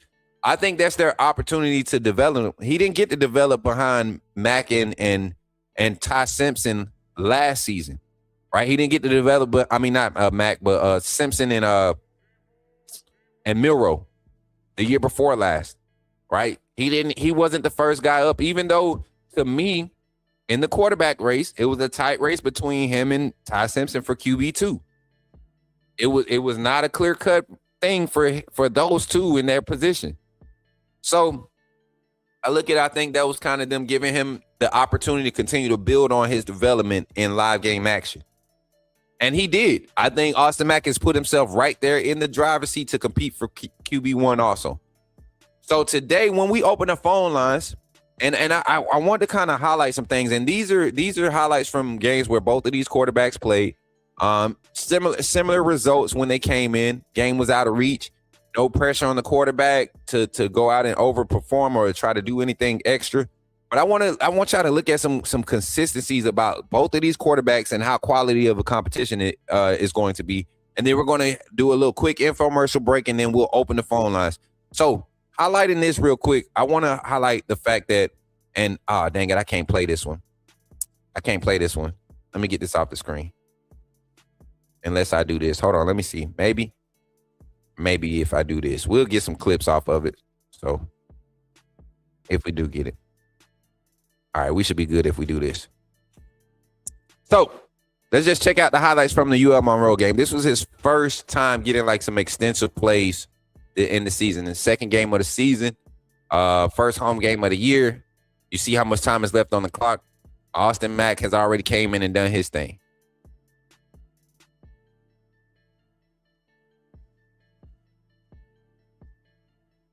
Keeper. Positive play. Getting his first welcome to college football action, right? Get him settled down. You got motion with Bach. Feet set. And I think that's Jay Lindsey right there, if I'm not mistaken. Oh, that's not Lindsey. Lindsey's number 88. Going to a 4th string guy. No big deal. You got Big Mike out there at right tackle. Just a playmaker. You get what I'm saying? Awareness. Pocket awareness, making a play. I was trying to look and see who was in on the protection there. Lloyd Jackson at 78.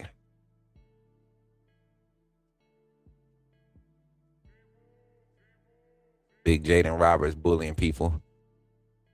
I be trying to see all the type of stuff. So I look at some of the production from Russell last year. You look at some of the things that he did with his time, just the natural playmaking ability, awareness in the pocket, like just putting pressure on the defense all the time. I think the hype around his name is kind of going to have teams or defenses hesitant already.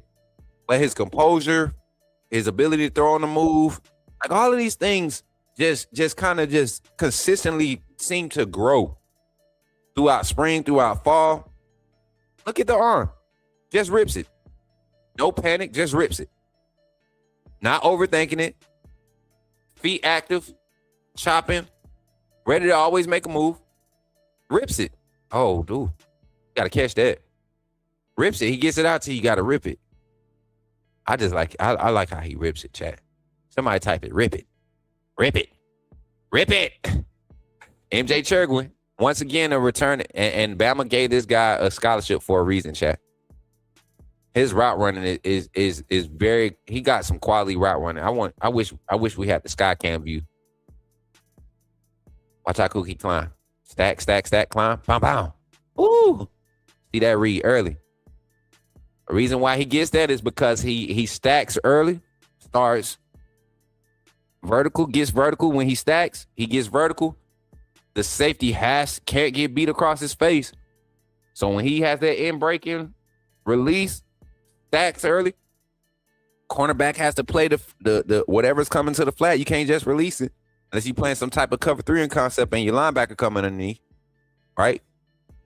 He sees the safety leaning inside. Instead of trying to continue to close that cushion, go ahead and bam, hit that. Get the boundary. Quarterback sees that, throws it on time, throws the guy open. He throws it before he's open. And look, yeah, I want y'all to pay attention to Russell's eyes right here too.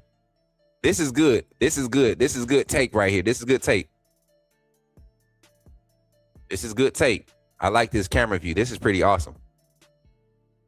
Last look, pre-snap. He snaps the ball. Eyes on the ball, secure. My first look. My eyes are up.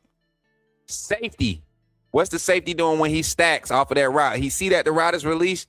Safety, what's the safety doing? Oh, wrong step, safety. Corner still flat-footed, right over his head. Thank you. Come on, man. That's quality quarterback play.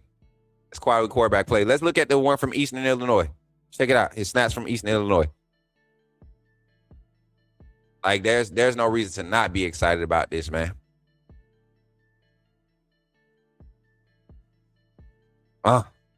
Just rips it, man. 3rd and 10, drops back, hits the hole. What kind of coverage was he going against? Looked like some base coverage. No, they sent a zone blitz. Zone blitz. They gave him 4 verticals. Find the hole. He had wide open here. Pressure in his face. He had wide open over there, though, too. But guess what? Bach wasn't even coming out of his break yet when he threw that. Look at when the ball is out. The ball is out. Bach is breaking down. The ball is out. Love it. Love it. Love it. Love it. I'm sorry, y'all. I'm in film mode. Climb that pocket, get it out. Marshall Pritchard, excited about his development and his impact. He's going to be able to play for the give us from the tight end position. Caleb Edwards, I'm excited about this.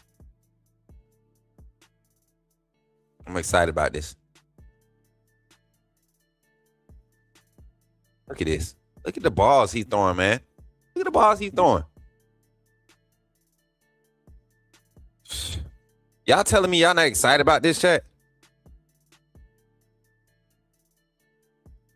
So that's the reason why. That's part of the reason why I'm leaning towards Russell. And I don't think they rushed him out there to be backup QB2 because you're already building something with Mac, right? You're already building something with Mac, and he also gives you a different veteran dynamic.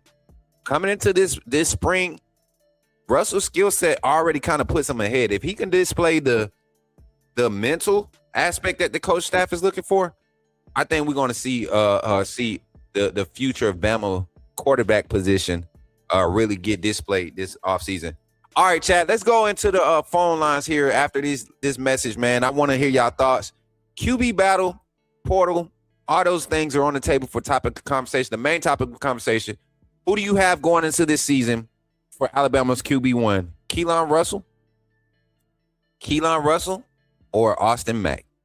We'll talk about it here on the Coach Smook Network. This calling segment is sponsored by Walk-On Sports Bistro. We appreciate them for supporting us and partnering with us, allowing us to do some things. They will be hosting us for the Senior Bowl in Mobile, Alabama, man. We appreciate their support and them coming on helping us, expand our platform. They'll be hosting us every night, and we'll be doing some interactions. We have our graphic. Hopefully we'll have the graphic done today and be able to post it and promote it.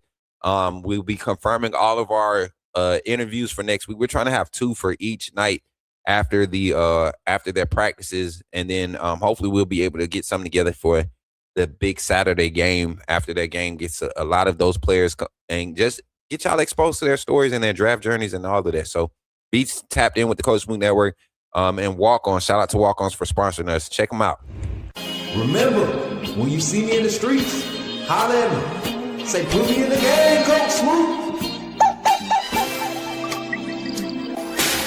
At Walk-On's Sports Bistro, the games are on, the food's delicious, and here you are always part of the team.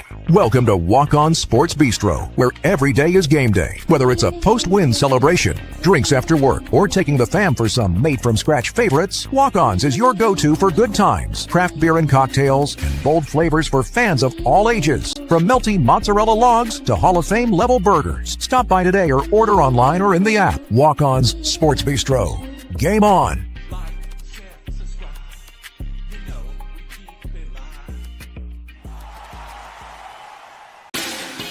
Put me in a game, Coach Smook. Put me in a game, Coach Smook. Like, share, subscribe. You know we keep it live.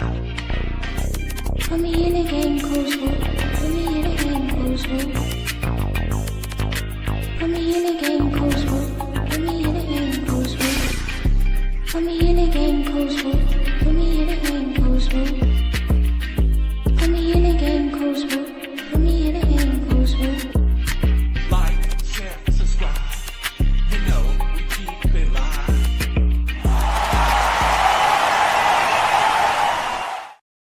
All right, chat. Come on, give it up for yourselves. Thank y'all for tapping in. Listen, phone line is open, 334-625-1121. Call in, say your name, and put me in the game, Coach Smook. We will get your thoughts on the quarterback battle and Alabama's portal. Alabama portal players that we highlighted. Devin Tomkins, we highlighted him. We highlighted Noah Rogers and Racin Delgatty. Right, Delgatty? From Zach Willie. To accept. First call on the line. Let's see who it is. We got Zach, y'all. Zach, what's up, man? You in the game, Coach Smook? Talk to me, man. Y'all give it up for Zach. What's good, Coach Smook and my AAA family? How are y'all doing this morning? What's up, Zach? We doing pretty good, man. Talk to us today. We got 4 minutes on the line, brother. What do we have? What do we have with those assets that we highlighted today in the 4 guys, man? Who was kind of like the guy that popped off the scene or off the screen in today's breakdown, and then kind of like what do you think they bring to the table? Who are you excited about right now? from the guys that we covered today, I was excited about the Cal Poly guy. He not necessarily skill set, but attitude and athleticism. He reminds me of Parker, just with a bigger frame.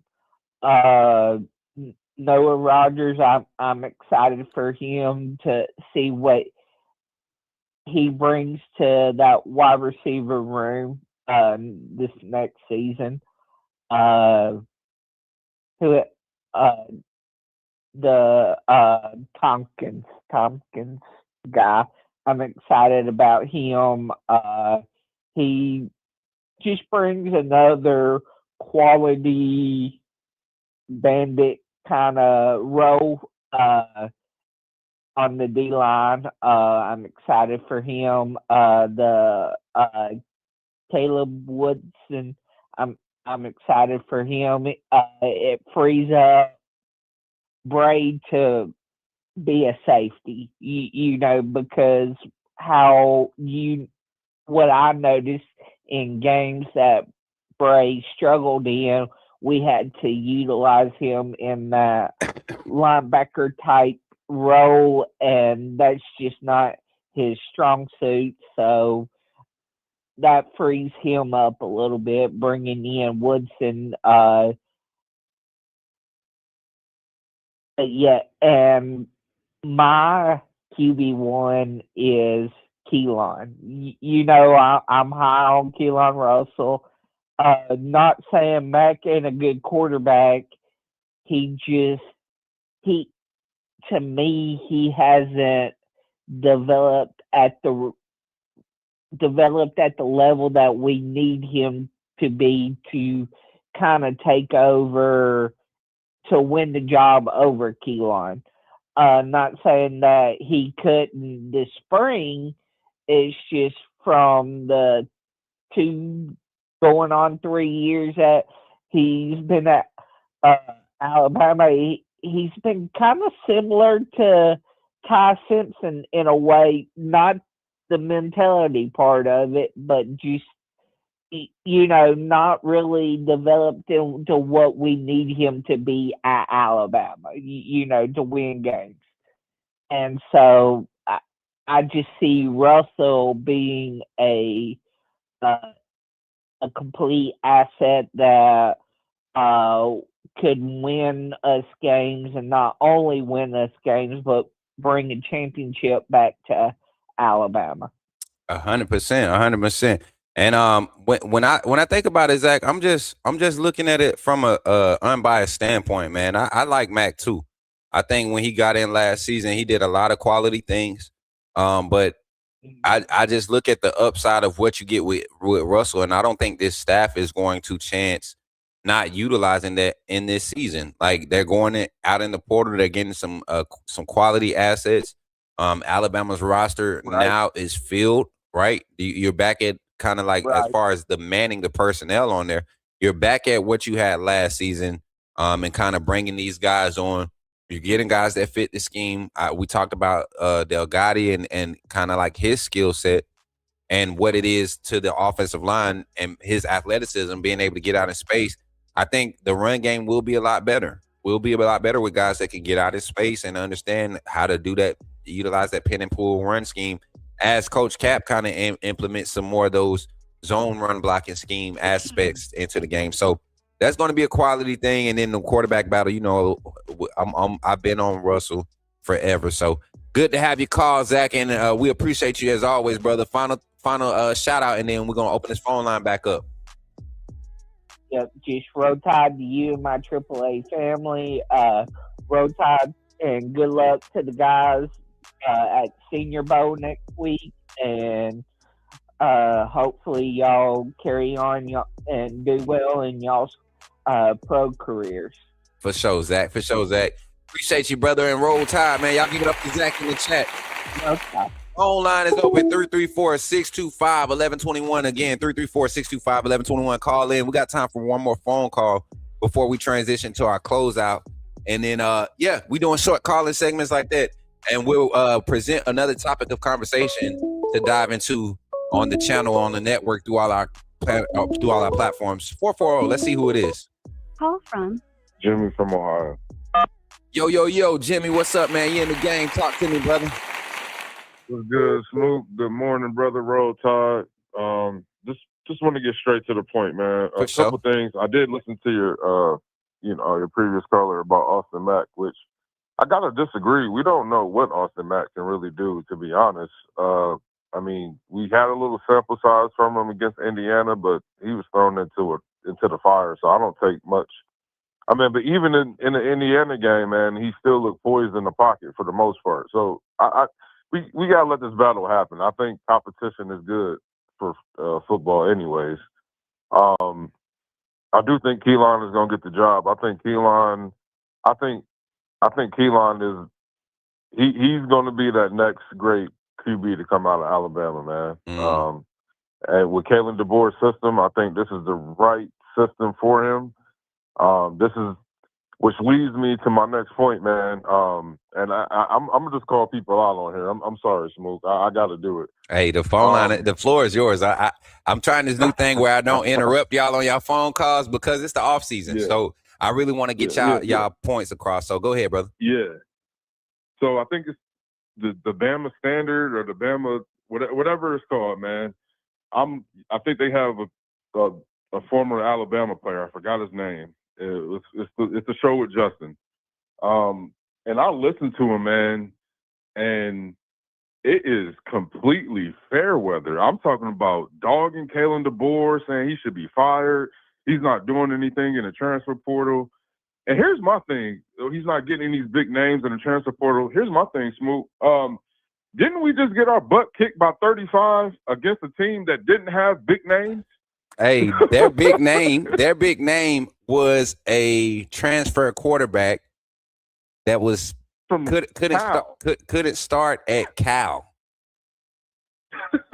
So this whole, and then Stephen Daly, who was their best D lineman, came from Kent State. The other D lineman came from Western Kentucky. So I don't want to hear nothing about these big names. Bro, we just got beat by 35 from JMU players. Brother, people were mad when I started, and everybody that wants to try to call out the fake insider was talking about Cam Coleman not coming to Bama 3 days before it was announced that he was signed to Texas. If I got a mod in the chat that can screenshot it, kind of, because we don't want to put all of our Discord, but screenshot it and post it so these people can see. We were talking about that. I said, somebody was like, man, I don't know. I got people that's talking about Cam. I'm like, bruh, Bama is not trying to go and pay for a name in this portal. Courtney Morgan said something to me directly in a phone conversation. He said, bump this, we getting dogs, bruh. He said, he ain't say bump this, but Courtney said he meant what he said, and I see what they doing. We getting dogs, bruh. Watch what we do. We are. And I don't think Kalen DeBoer and his staff is getting enough credit for what they're doing in the transfer portal. They're filling the needs that we need. This is going to be a whole new offensive lineman. Go look at the weight of the guys we're getting. These are the linemen that Kalen DeBoer needs for his system to work. And just like I said, man, it goes back to what I was saying about the Bama standard. I don't want to hear this following season where we're a whole better team because he has the people around him, the personnel to do what he want to do on the field. I don't want to hear, oh man, I'm glad to see Alabama is back and Kalen DeBoer is this. No, stay on that side of the fence, please. This is for the whole Alabama standard. And if they allow people to come up and speak, which they don't, I would say it because this is crazy. Let's be honest, Smook, and I'm going to let you go after this. Let's keep it a buck. Saban is the GOAT. We all understand that. But let's not act like starting after the 2021 season, we were going downhill as far as discipline, as far as offensive line play. Bryce Young got sacked, 46 times that year? Not only that, we're not going to talk about that. That was the most penalized Saban team in 20. Wait, what year was it when Dallas Turner and them boys? 23. 23. Yeah, that 23 squad, them boys taking they gloves off with 3 minutes left on the clock, not buckling their chin straps up because they down in the game. Like, we was losing it in 2022-23, man. So I don't know. Go ahead. Oh, go ahead, Smook. My bad. No, My you bad. good. Go ahead, brother. You got it. You got it. You got it. It's your phone call. No. I was just gonna say, bro. I think we so caught up in Saban being the GOAT, which he is, that we're afraid to be honest with ourselves as Bama fans. Facts. This has been going downhill. We've had 3 offensive line coaches since 21.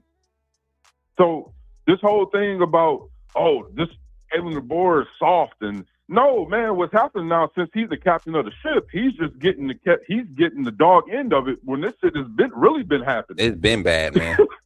Matter of fact, Smook, this past team, I think, is one of the most disciplined teams we've had in years. Come on, man, since 2021. Talk about it. See, that's a whole nother conversation.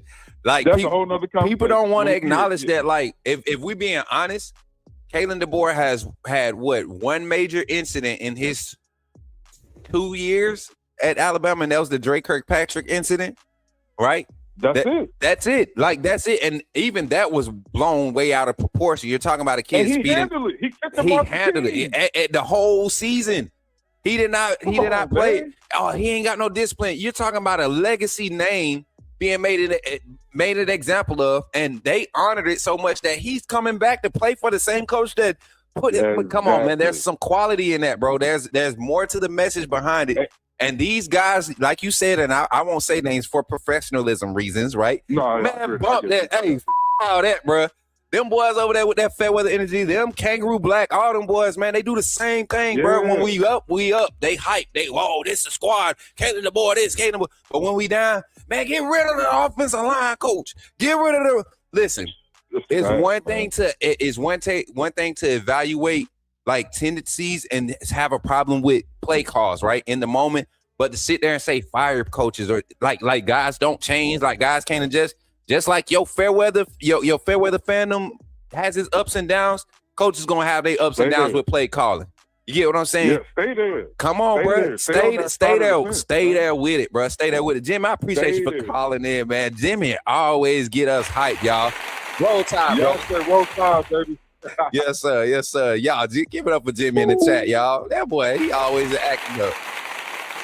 He like me, man. I like to tell the truth, man. Yeah, but all that, bro. I be trying my best to keep my cool.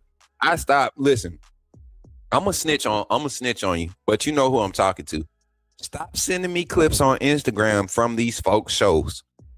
I know you think it's funny. And it is to a certain extent, but it really do. Like, it really do grinds my gears a little bit. Like, when I be hearing some of the stuff that's being said, and now you got one that was trying to, talk trash about me, a few months ago, trying to call himself clowning me when he was on with Kangaroo Black.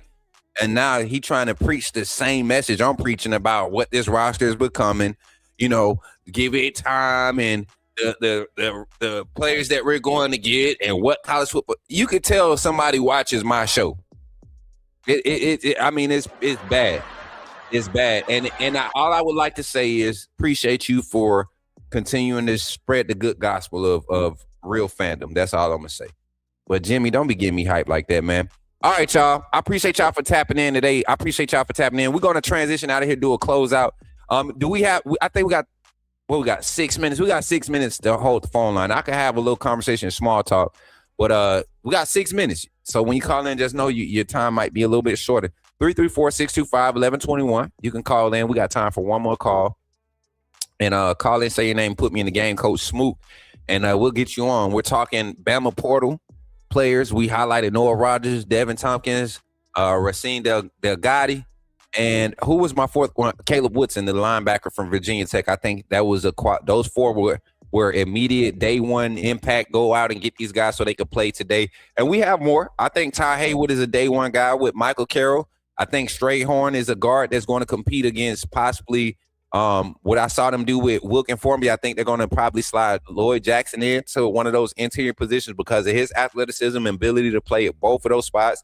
Or you might see a pairing of Michael Carroll at guard, Ty Haywood at tackle on the right side. And then you have a pairing of Lloyd Jackson at tackle and possibly, I forget the other offensive lineman we got, not Strayhorn, but the other kid that came from, I believe, Ole Miss. No, it wasn't Ole Miss, Mississippi State. I forget where he came in from. is it Texas A&M or Texas? It was one of the schools like down there. I want to say Texas. Nick Brooks, I want to believe is the name. Nick Brooks. Yeah, there you go. Nick Brooks, 6'7", the offensive lineman. You might see a pairing of Lloyd Jackson and him on the left side, right? Strayhorn might be your guard on that side. Like it can get crazy. I think the tackle position is a lot more athletic with this group. You're talking about guys that are 6'4", 6'5". Footwork is there.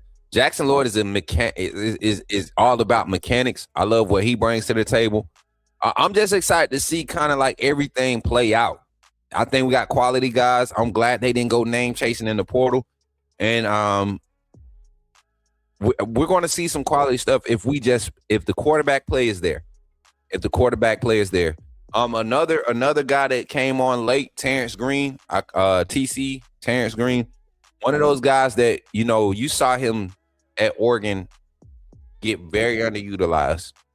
Guys like that, getting them out the portal and not making them, making them understand that they still got to come in and grind, but there's a need for them. Watch what the D-line looks like. Watch what that bandit and that D-tackle position looks like as far as depth and the quality of the guys coming off of that. I'm glad that, and this is no shade at Jordan Renard, but if we're going to go get another defensive lineman, right, after a guy like Renard lives, and y'all saw him starting to be like transition into the right spots to develop, right? Jordan Renard towards the end of last season. Terrence Green is already what we wanted from Jordan Renard. In that Dan Lanning scheme, the mentality is already there. So I think we got some quality asset. I think the best quality one is going to be Racin Delgatty. I can't wait to see what his size and frame does for this offensive line. Being able to get out of space, you got some quality, big interior offensive linemen on the left and right of them that you're going to, like when he's pulling, these big bodies are going to be able to use their leverage and frame to move guys. You didn't have that with some of the guards we had on roster last season. You had it at the tackle position weirdly, but you didn't have it at the guard position. And then now at the tackle, you get a little bit smaller. I mean, Michael Carroll, 6'5", 320, right? You put Michael Carroll at right guard and put Haywood at right tackle. Like your offensive line, you're getting NFL like offensive linemen and putting them in position. And now you got experience to go with it. Caden Strayhorn didn't get a lot of experience, but highly recruited guy. Another big body guard, interior asset that I play center, play some guard. So a lot of guys to talk about over the next few weeks, and we're going to continue to break it down here on the Coach Smook Network. Guys, we're going to transition up out of here. We're going to do, once again, shout out to all of our sponsors. Shout out to the AAA family. Shout out to everybody in the chat. We appreciate y'all for tapping the screen and liking and sharing and making sure that you continue to support. If you're watching Post Live, make sure you turn your notifications on so you come in on the live chat. I love to see the live chat and respond to you all. We got our producers in the back working the screen, so we appreciate y'all for y'all support. My guy said it's hard to get in over Zach. I think we got players who are more ready to win a championship. Not necessarily more ready to win a championship. I think the players are just hungrier, Zach. That's what I think we're getting. We're not getting entitled players. And I'm not saying every player that left was entitled. Don't take that. I just think the mentality of guys who understand and have lived a little bit of life, you got to have more of that population or more of that mindset. Because 18-year-old kids, 18, 20-year-old kids, they don't understand life yet. They haven't lived and they're not paying no bills for real, right? Big homie said they bought in guys with a lot of versatility. Facts. Because you look at the interior offensive linemen, they got guys that play guard and center, right? They got 3 or 4 offensive linemen on the roster right now that play all across the offensive line and can give you quality reps. So, and defensively, you get a guy like Caleb Woodson in that linebacker room, man. You're not limited. Mike will, right? You can play him at both. As you see other guys' strengths. You use an asset like him to offset weaknesses of your younger guys as they continue to grow with game reps. So he's definitely going to be a day one impact, steady player. All right, y'all, let's get ready to close out. I appreciate y'all for tapping in today. I'm your host, Coach Smook, and we just want to appreciate y'all real quick. So check this out, y'all. Let me see if it worked right. Don't laugh at me. All right, family. That's going to do it for today's show here on the Coach Smook Network. Once again, I'm your host, Coach Smook, your favorite Alabama insider and sports media personality. And I truly appreciate every one of you for rocking with us today. Before you head out, make sure you like this video, share it with somebody who needs to be a part of this conversation. And if you haven't already, subscribe to the channel so you stay locked in with everything we've got coming your way. We're trying to reach some goals here. And if you believe in what we're building here, I encourage you to take that next step and become a member of the AAA family. Remember, our mantra is authenticity above all. This community is built on real conversations and real insight and real information surrounding sports entertainment. Your membership directly supports the growth of the Coach Smook Network, and every hard-earned dollar contributed is not only appreciated, it's paid for through our monthly contributions to community health and awareness organizations. So you're not just supporting a YouTube channel, you're supporting a cause. Also, don't forget to check out the Coach Smook merch. We've got hats, t-shirts, hoodies, and more. It's a great way to show love and support for the network and rep the brand wherever you go. You can find the merch link in our main YouTube page and in the description. Put me in the game, coach. And if you want to stay connected and get more involved with the community, be sure to join the Discord. Just type the command in the live chat or head over to our main YouTube page and click the Linktree link in the description. You can also stay connected with us directly for collaborations, appearances, community service opportunities, and business inquiries by emailing us at coachsmooknetwork@gmail.com.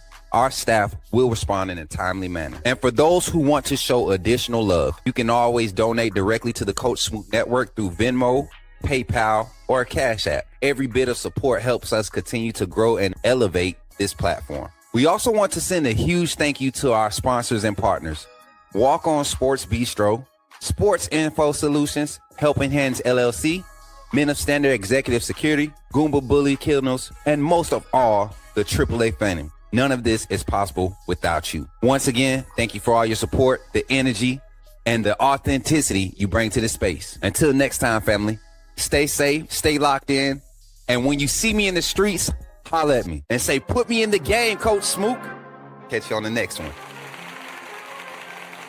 Yeah, I like that, y'all. Hey, no cap. Y'all gonna have to, show some love for that one. We did that. I'm just playing. Let me stop acting up, y'all. Hey, appreciate y'all for tapping in today. Hey, I think I'm going to do some gaming content today. I'm not sure. I don't know. But I do have a lot of things, a lot of meetings up until 4 o'clock. So if you all need me, my team, anybody want to reach out, please do it by email, Discord, one of the two. If you got the personal number, hit me up. But be looking forward for some announcements. We got the announcement for our media access. The Coach Smook Network will be on the scene at the Senior Bowl, like I said, actually providing interviews and content around the Senior Bowl. We are going to be on the field at the practices, all of that. So what I want you all to do is make sure you come and interact on all of the posts. We want to try to get your requests. Look at the Senior Bowl roster and see what players you want us to talk to. Myself, our brand manager, Chattin, make it do what it do. We got one of our cameramen pulling up with us too for the event this next week. So we'll be going down next Wednesday to do our thing. Coach Smook Network on the scene for the Panini Senior Bowl this year, sponsored by Panini. And shout out to Walk-Ons for hosting us. We got Sports Info Solutions. They're going to help us with some of our clips and takes that we're going to be utilizing to kind of cover these guys. They bring next gen stats, man, to all your draft prospects, to the NFL to the NFL game, NBA. They're working on everything. Baseball, they got it all. They're actually developing a new college software stat tracking thing that they're planning to push out in the near future. And you all know that's where home is for us. But this NFL stat tracker is putting us in places where we're breaking down the game just like we do for college. We're doing it, and we're going to be posting some clips and stuff. So shout out to Sports Info Solutions, Goomba Bullies. And then also, Mary J, do we have one for our water filter company? We got to get the infomercial updated so we can add them. This was a new ad. Check us out with Epic Water Filters, man. We're on Temu, but we have promo codes. All of our promo codes should be in our description on our page. If not, They should be in every description on our live. We'll make sure we go back and edit it. Amanda, make sure we make a note of that, please. And make sure y'all use our promo codes when you go to the Epic Water Filters app. I mean, not app, but the link. Make sure you use Smook15 to get 15% off on your purchases, all your purchases for your water filters. And if you guys are familiar with Brita, this is like a better, newer version of that. You're tired of buying water bottles like me, right? I'm waiting for mines to come in. I ordered some on top of the free samples that they gave me, and I plan on utilizing it. That way, all the special cups and stuff that we have on our merch site, we pouring clean water in them and using them, and some quality water, and being able to drink out of our Coach Smook Network merch and cups. And last but not least, y'all, speaking of merch, don't just support our merch. We have partners that will be clothing and giving us some pieces and allowing us to be stylish while we're out on the grind in the field. Shout out to Yon Urban Streetwear and Apparel, man. That is my brother, Delgatty. We grew up together.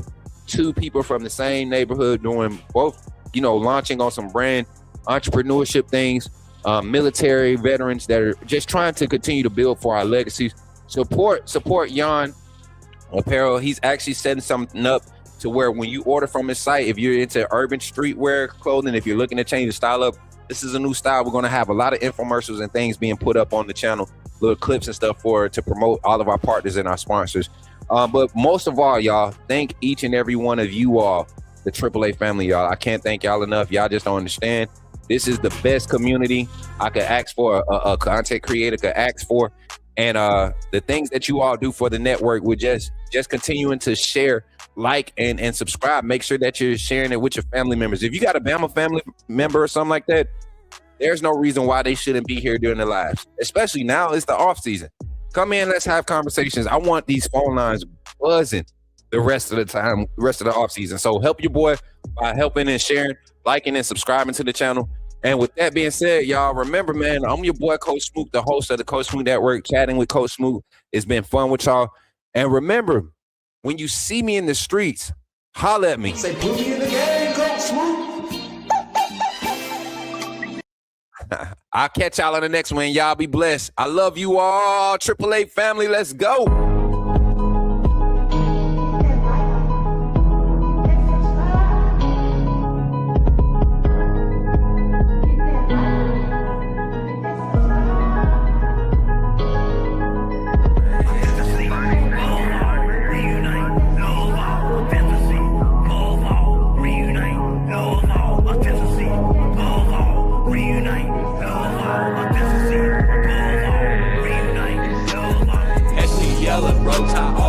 It's in my bones, crimson in my veins, talking Bama in the microphone. Look me up on YouTube, true cut straight from the stone. Ain't no selling their retails, I'm exposing what they want. Alabama football, yeah, I live it, yeah, I bleed it. From the streets to the bleachers, every angle, yeah, I see your film study so militant. I ain't guessing a thing. Break it down, every snap is like a coach of the team. Authenticity above all, that's where I stand. If you ain't a real fan, you'll fail with the fan. They tried to box me in, and I keep it dope off the frame. Turn the pressure into power, put my stamp on the game. Put me in the game, coach, in the game. Put me in the game, coach, that's what they saying. Put me in the game, coach, in the game. Put me in the game, coach. That's what they say. Players and the staff are pulling up right now for today's scrimmage. Coach David Ballou in the front. Y'all can see everybody pulling up, man. And boys over there, look at Deontay.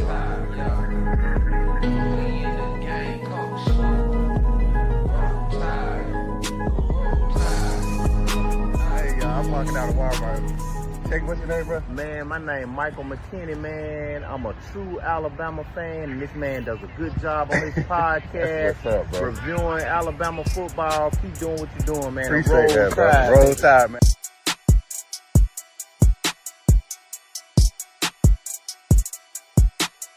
Hey, run that shit up, Chase.